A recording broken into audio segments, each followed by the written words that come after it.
In today's video, I will walk you through how to crop video screen in Clipchamp.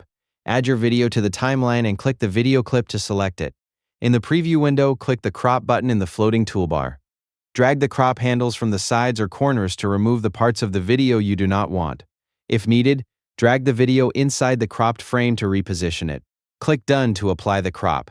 If your video has black bars, select the clip and click Fill or Fit in the floating toolbar. Choose Fill to make the video fill the frame.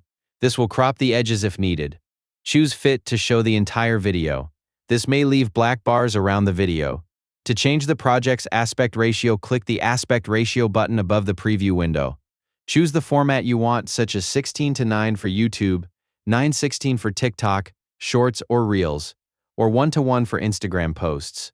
After changing the aspect ratio, use Fill or Crop to adjust the video inside the new frame.